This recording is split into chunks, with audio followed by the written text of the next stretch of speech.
Hi. Okay. So I've got. I'm going to be jumping around between a couple of presentations, just so we get sort of a clear idea of what retailers actually do in the book value chain. Hopefully, by the end of it, I think there will be a lot less questions. So I'm gonna see if I can share, and you can tell me if you can see my screen. Where am I? Okay. Can you see my screen yet? Not yet. Yeah. Okay, I think that is that one. You see it? Yeah. Yep. Okay, great. All right, so I'm gonna turn myself off because I feel like I'm in a spotlight. Okay, there we go. All right. Okay, so I'm gonna quickly go through. When I got the brief for the presentation, I was looking, where exactly I should tackle it from, and when I just saw costs and costs and costs, I thought, is this an accounting seminar or is it something for the financial guys? But I think it's the reality of our time now that we're all concerned about, how exactly our intellectual property, the books that we write and the books that are published, actually then generate an income for us as individuals. And that's critical, going now into a tough economic climate. We all have to be quite aware of how these things actually play out. So I'm going to go through what I call the business of bookselling, the Anfasa edition. I work for Van Skyke. I'm digital executive for Van Skyke Bookstore. It's a 106-year-old company, actually 107 this year. So they've seen a couple of world wars. They've now seen probably the second or third pandemic. So it's one that stood the test of time. And I'm sure anyone that's been at any of the public universities in South Africa definitely would have heard of Van Skyke. That's usually, the first thing somebody says is, my father studied, or my grandmother used to go to the Van Skyke bookshop in Church Street to buy her academic books. So Van Skyke is that company that has stores on a lot of campuses, and our tagline has always been taking you places, because academic books are those tools that unlock, the potential of a student to become a productive member of society if they use the books wisely, and it then takes them places. So we've always used that. I can talk a little bit more about that, but that's who we are. We're an academic retailer. We're bookstores on all the university campuses in South Africa except one. But we also have a high street strategy introduced recently in the last couple of years, where we are moving into more accessible locations in high streets. The reality is that in the last couple of years, we've seen a drop-off in foot traffic in those institutions, partly to do with secondhand books, but also to do with piracy. Students are the biggest pirates of all time. So that's impacted us quite a bit, but also I think in terms of just getting more fresh content out and making it accessible, we have to be in locations that our people are. So if that means Maponya Mall in Soweto, then that's where we will be. If that means Florida Junction in Krugersdorp, then that's where we'll be. So we've moved on to a lot of high street locations, and how this impacts the sale of the book is quite obvious, because in order for us to afford those rentals, and in order for us to put in the infrastructure of the book and the shelves and all of that, it has to be paid for. So when it comes to retailing, we're saying retail is detail. Okay, so just like if you're selling toys or if you're selling bread, there has to be certain characteristics that bring out the very best shopping experience for your customer. Okay, so this is typical retail. We're talking about, the ease of shopping. Are the bookshelves arranged in such a way that a person can get the best view of the latest titles? Is there a special bookshelf that shows the top 20 books that are being sold in the country?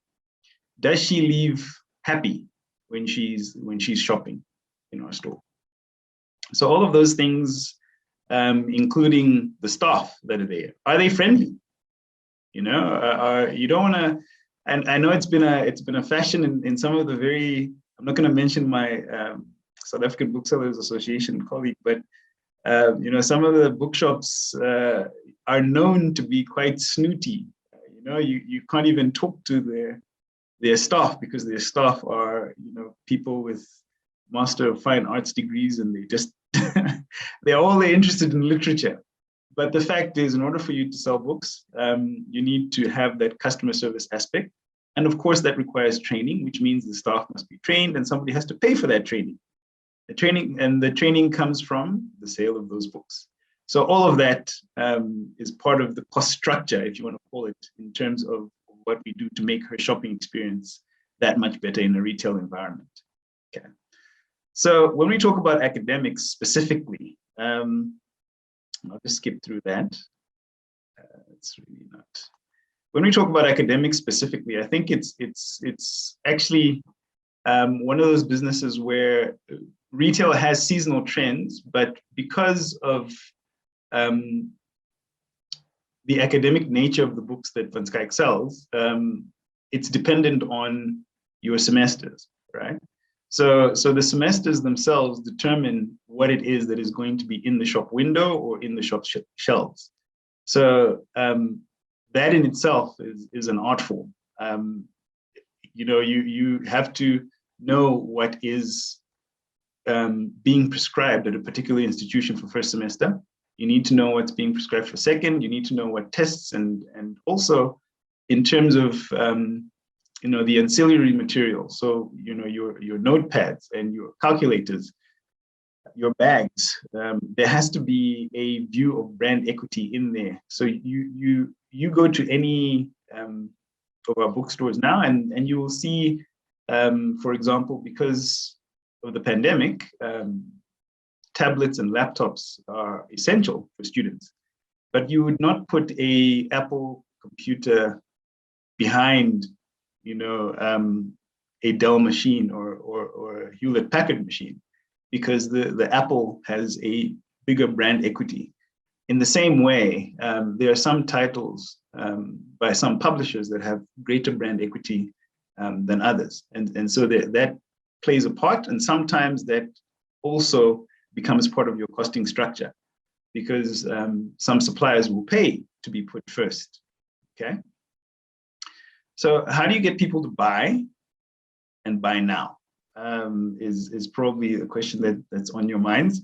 But before I even get there, what I want to do, before I forget and before I get taken out, is to talk a little bit about what booksellers do generally, which is as part of the South African Booksellers Association, we do a lot for the industry in terms of making sure that we're sort of a united front, and also to make sure that things like that Louise spoke about, how we have to give 15% on that. So that is something that, as an industry, for example, we would challenge, and it would directly influence the costings of books going forward in future. So I'll switch to sort of a different presentation that I have. Hope you can still see my screen. Bring that up, right? I'll bring that in here. So just to talk a little bit about Saba and what exactly it is that Saba does. Okay, so SABA is a national association of booksellers, recognized under law as a duly formulated association, and because of that, we're able to take representation of our members, and we're also able to lobby in a way that individual members probably could not. So there's more than 135 members in regional groupings. There's retail across all these sectors: general trade, academic, education, library, and digital. And with that, it gives us a certain level of influence. So, you know, for example, if you want to deal directly with the government in terms of supplying school books, it is a requirement that you are a SABA member. You will not be entertained because we obviously vet the members and we know that they're people of good standing, etc. Similarly, some institutions will not allow non-SABA members to actually trade or open up bookshops on their campuses.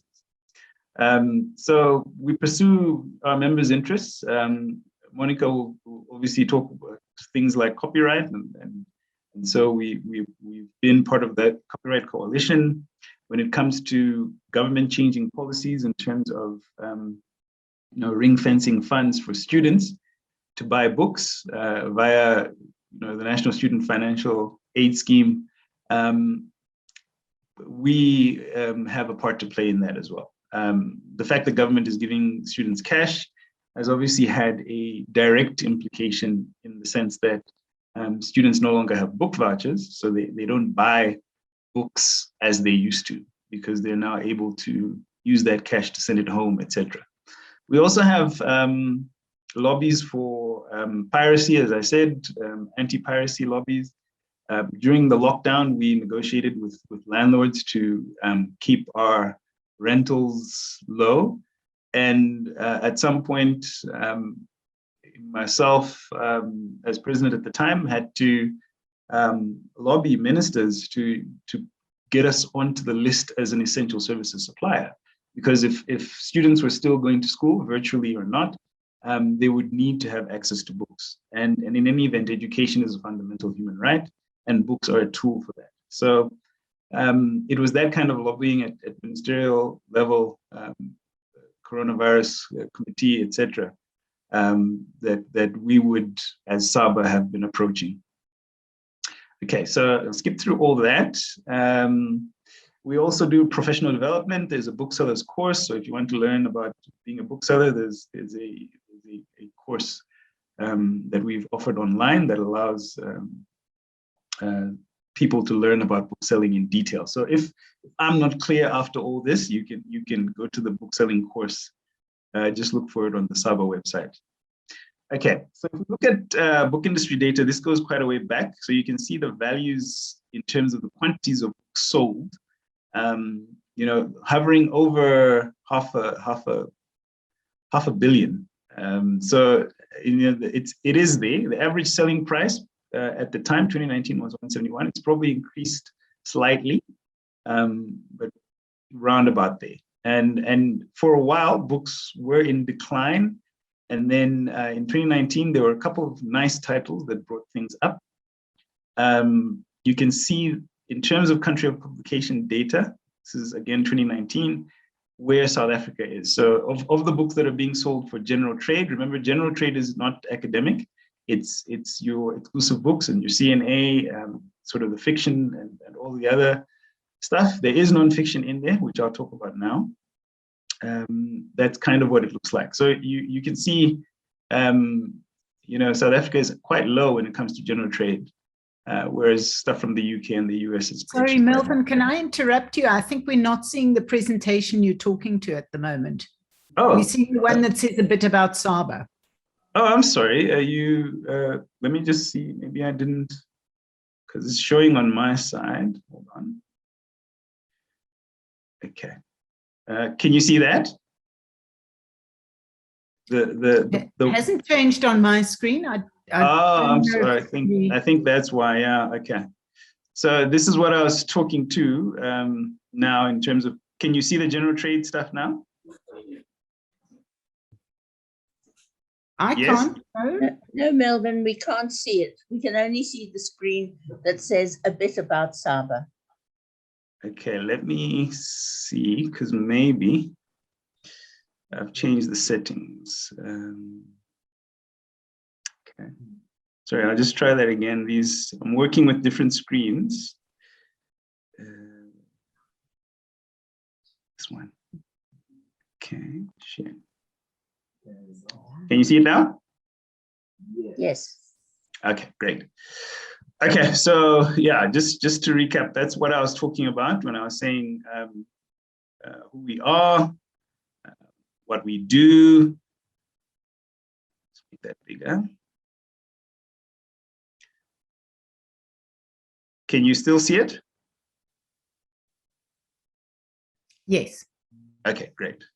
All right, so yeah, those are the initiatives that I spoke about in terms of copyright and obviously piracy and all of that. Then I was also talking about book industry data, where we're saying in 2019, it was almost $500 million. There was a breakdown. You can see that there in terms of what the percentages are: South African books, UK books, US books. Again, this is general trade. Then in terms of genre, I think that's your line there. And this is one of the strange things about South Africa, is that non-fiction sells better than fiction. We're a country that is obsessed with reality, I guess, because reality is quite hard in South Africa. So that's kind of what it looks like there. Now, specifically about academic, I'm giving you this 2024 Van Skyke. Van Skyke being obviously the biggest academic bookseller, gives a view of the industry. And sometimes we get the challenge that, you know, books from overseas are impacting. They're not that big. We actually sell more local units. And as a percentage of sales, it's actually more. So the message is for nonfiction, you guys are favored in that way. South Africans do buy more nonfiction than anything else. Secondly, local books are favored. And if you look at the top 20 titles from exclusive books in 2019, you'd see there, and it hasn't changed much, the usual. And you can see the values sold. So when you talk about, you know, what Louise was saying in terms of the unit costs, some of these would have recouped their origination costs, except the ones that you see which are imported, because obviously you're paying in dollars or in pounds, and then there's an exchange rate that you need to think about. And as a bookseller, that directly impacts your bottom line. So again, those are the kinds of things that we think about when we put books on a shelf. Again, if I talk about festive season 2020, this is Christmas time for exclusive books. Again, you'll see 4 of the top 10 were, of course, nonfiction books.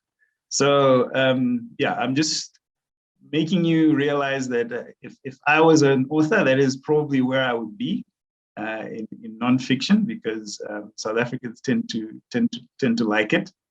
And again, if you go further into 2021, this year, again, 1, 2, 3, 4, 5 of the top 10 are nonfiction, and then children's comes in. This Matthew McConaughey one, well, depending on who you believe, he tells a lot of stories, but semi-autobiographical, so it's actually is kind of a nonfiction. In spiritual, this is Kum Books. We've got, going on to about 20-something stores now in South Africa. They are privately funded, so you know, I had to go to great lengths to get this data. But you can see, you know, the kind of books that are being sold. And again, you'll find there's a bit of children's in there, but all of this is nonfiction. It's a few, well, 1 or 2 is, but most of it would be non. Academic, this is my line, my bread and butter every day. So first semester, can tell you my top books about financial accounting. You can see a lot of UNISA titles, a lot of people studying from home, and then school titles like the Afrikaans Handbook and Study Guide. A lot of private schools buy that. You can see the publishers involved. So within this, there's only one self-publisher here, or two, 1 and 2 in the top 10. So again, Prof. House spoke about, somebody was saying you should publish by yourself.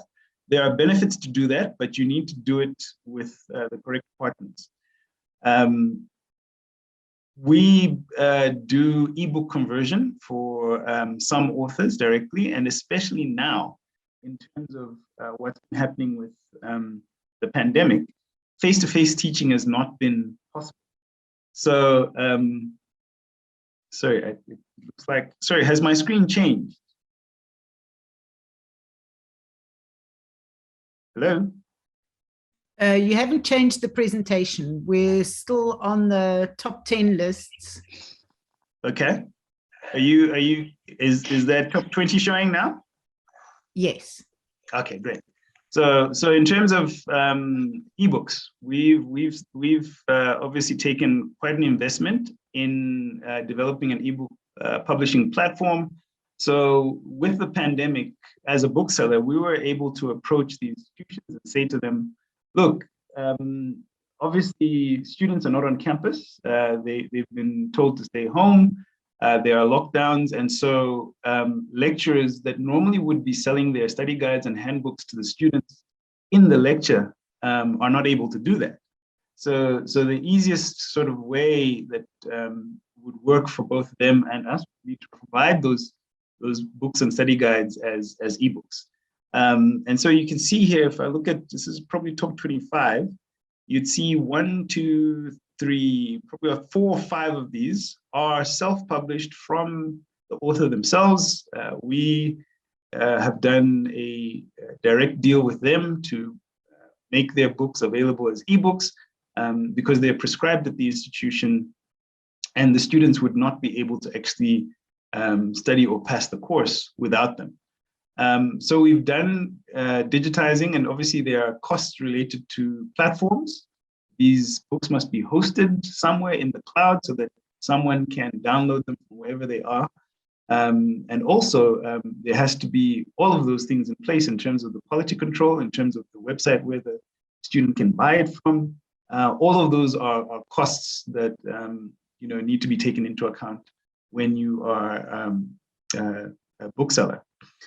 So the other things, influence in terms of advertising and social media, events, making sure that we're able to provide spaces and allow for authors to actually market their work. If you're an author like Jackie Pomotse or somebody who's got a following on social media in the general trade side, those author signings help you to sell more books. From a school book side, for example, we would have pop-up shops during the orientation week or the first week of school. At the schools, we would have tables set up to allow for the authors of those books that are prescribed at those schools to be able to market them and to give them an extension outside of the bookshop, because some parents would, getting to that age now where I forget about buying something until I actually see it, and then your child actually needs this book for their studies. So in that way, we do generate hype for authors, and that costs money. In terms of creating hype for work, we do that through partnerships with the Publishers Association of South Africa and people like Nielsen that have data and metrics.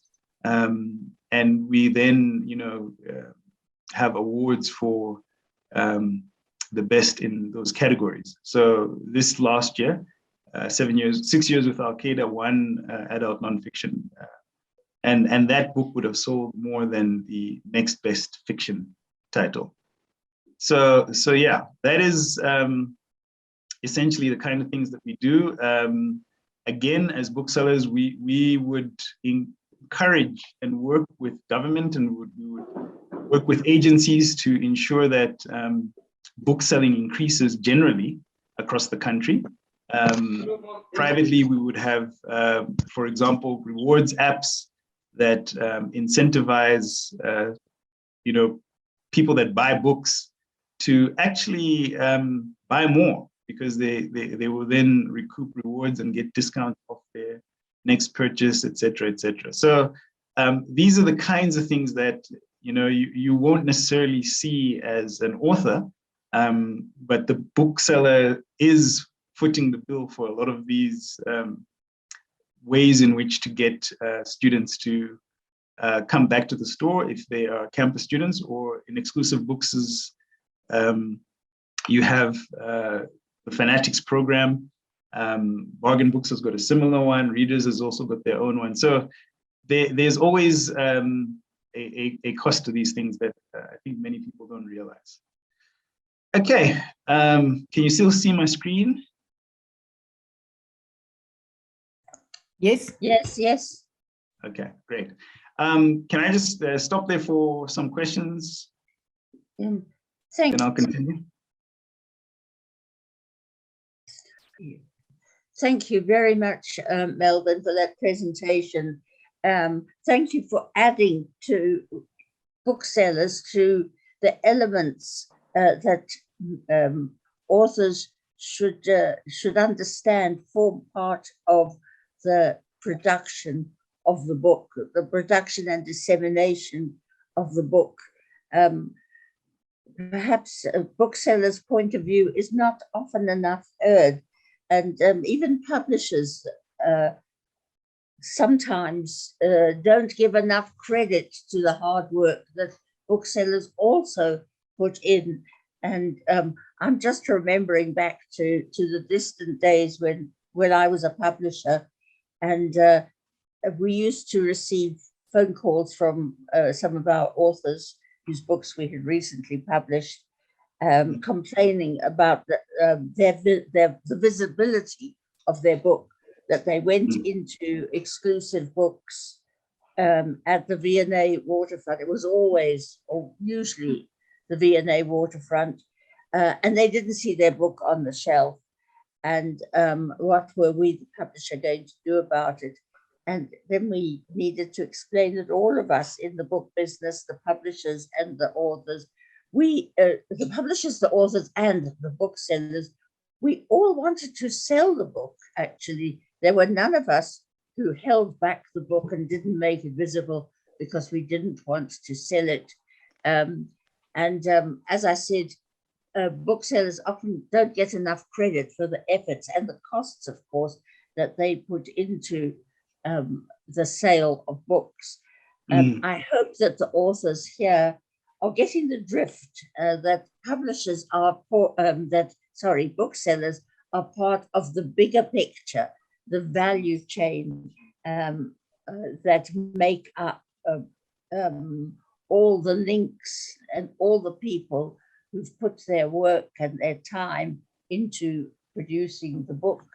That doesn't lessen the fact that so many people are involved, doesn't lessen, of course, I must say this, because this is an Anfaza presentation and we are authors. It doesn't lessen or minimize the role of authors. Authors stand at the head of the book value chain. That's something we must bear in mind always. I'd like to know, I had something to say about book piracy, but before I do so, let's have some questions and comments to Melvin on the interesting presentation he's just given us. Hello. Hello. My hello. name is Martina. Thank you so much for the informative presentation. I wanted to ask you, do you have a section for South African authors in your book shops? And the second question is, what is the demand for indigenous languages, children's books in particular? So I've had this question a few times, in general over the years. So remember the slide that I showed you previously? I think it's Sorry, I'm working with so many screens. So yeah, okay. So if you look at country of publication versus everyone else, the majority of books in a bookshop will be South African titles, in an academic bookshop anyway. I mean, the majority is 90% will be local books. So in an academic bookshop, it doesn't necessarily require it for us to have a specialist African section, because the majority of those books will be local. The issue, I think, in terms of general, where you have your general books, like your exclusive books, where a smaller percentage, country of publication is South Africa, they do things like homebrew, which is a special shelf that they have in the exclusive books that actually showcases their top 10 or top 20 South African titles. And they actually don't do too badly, but the reality of marketing and the world we live in is that books are an art form in the same way that music is. So the argument is always going to be that people will choose what they want to read and what they want to watch and what they want to buy in terms of books and what they want to listen to in terms of music. And we have found ourselves in a situation where the US and the UK are dominant in terms of our customers' mind share. So what it means is, if I have to choose between Prof. Sihao's book and Michelle Obama's book, guess which one I'm going to buy as a South African? I'm going to buy the Michelle Obama. So that's essentially my answer to the question is, we can promote and we can put as many shelves as we want, and we've done so. I mean, you know, if I've got Dora Sitola's book there as the one on the top, people will still look for Jamie Oliver, even though I put it underneath. So I hope that answers your question. Yes, we do, and we do have local titles in our bookshops. We do promote them. The reality of the situation is that the mind share, similar to music, the public is choosing with their rands what it is that they're buying. And the marketing machine from the UK and the US does not necessarily compete with the marketing machine of local titles. I hope I'm making sense. Yeah. Hello, may I come in, please? Sure. I'm a latecomer because due to the load shedding in my area in Pretoria, I'm Winston Mohapi. Yes, the question on indigenous languages, you have covered it, but not to my satisfaction. It's not to my satisfaction. It's not to my satisfaction either. It's not the situation that I want, but it's the situation that exists.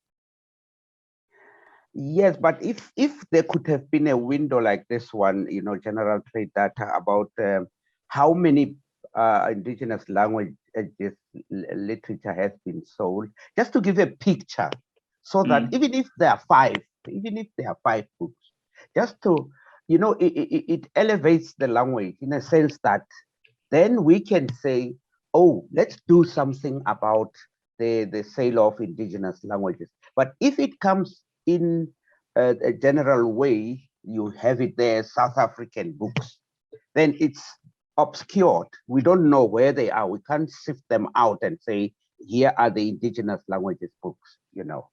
So I think let me just jump in there. So sorry, it's Winston, right? Yes. So Winston, obviously, you know, the chains, right? CNA readers, all of them have data.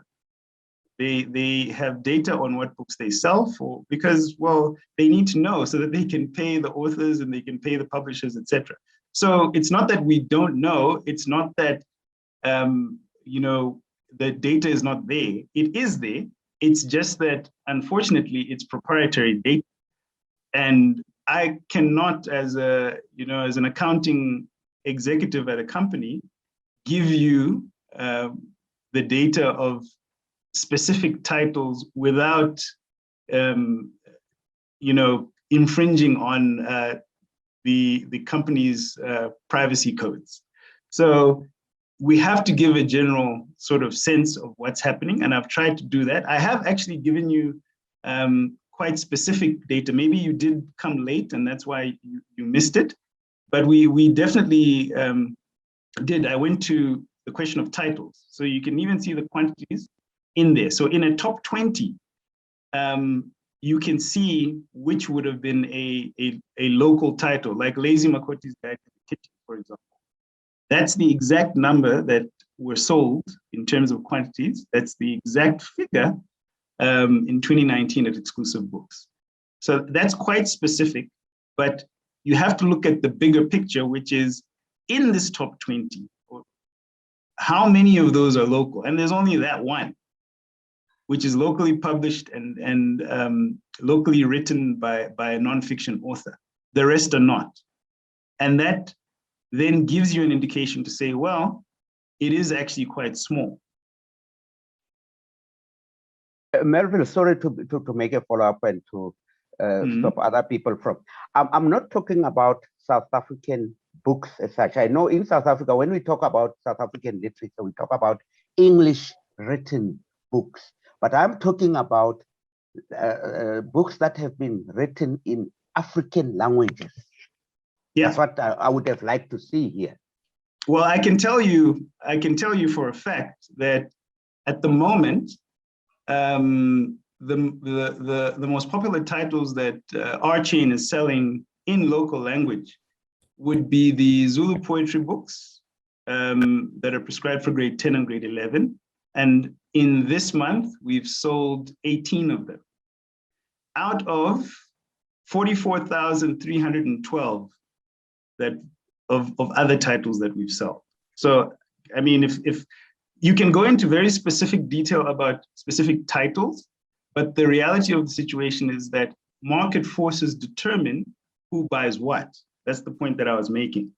So I'm hoping that answers your question, because for the chain, I can tell you right now for sure, there's only 2, and those 2 account for less than 0.01% of the total books that have been sold by Skype this month. If I, Melvin and Winston Mojave, if I may use my privileged position as moderator to come in here and say something, I think that on the subject of books in indigenous languages, we accept that, of course, that booksellers are only going to put on their bookshelves what they believe there is a demand for. Asking them to do otherwise would be very, very unfair to them. However, given that we want to promote more writing and reading in the indigenous languages, and I think everybody is in agreement that we do want to promote that, we hope it might be possible for the booksellers, perhaps through their association, to make a concerted effort to give more space to books in indigenous languages, to make them more visible to the public, and to thereby increase the sales and the reading of them. And perhaps this is something that we can form a discussion group about. And Mfaza would be very interested in working with the booksellers to talk about what can be done in that respect. What do you think, Melvin? I think to a large extent, we're ignoring the elephant in the room, right? Which is people will buy what they want to buy. I've given the example here where you might have, even if I put, sorry, I keep going to the wrong slide. Even if I put through a locally produced title by an author that everybody likes, right? People will still go for this one down here. Even if I put it up front and I take away space from there, and remember the issue here is also one of rentals, because as much as we might think we don't own the shops, we rent the space from a landlord who requires a rental. So everything that you put on a shelf has got a cost. And so if there was a way in which we could mitigate the cost of having local language titles taking up space in a bookshop, that would be fantastic. Then that would be great, because that's what some of these publishers will do. They will contribute to the costs of having a title, a local title, on a shelf because they believe in it. Now, the proof is always in the pudding as to whether, having done so, will that title make more than the 2,000 units that Louise was talking about in order to break even? Because that's the break even point. So we can definitely have those discussions, but we have definitely tried it as booksellers. Again, I'll refer you to the Exclusive Books homebrew. It's a special shelf inside Exclusive Books that specifically talks to locally published books. And even with that, you can see, I've shown you what the top 10 looks like. So I think the battle is one that can be done on many fronts. We're open to that discussion to give space. If the business case, makes sense, because at the end of the day, you as an author wants to sell your book. We want you to sell the book, because the more books you sell, the more money we make. At the end of the day, the market, the public, is the one that makes the decision on whether to buy. We don't. I hope that answers your question, Monica. I wish I'd love to have those discussions, but it must make business sense. It must be something that you can take back to your shareholders who are investing in the rentals and in this training of the staff and all of that, and prove the case to say, right, we've put all these Zulu books on the front shelf and we sold all of them. But that depends on the market. The market must choose that.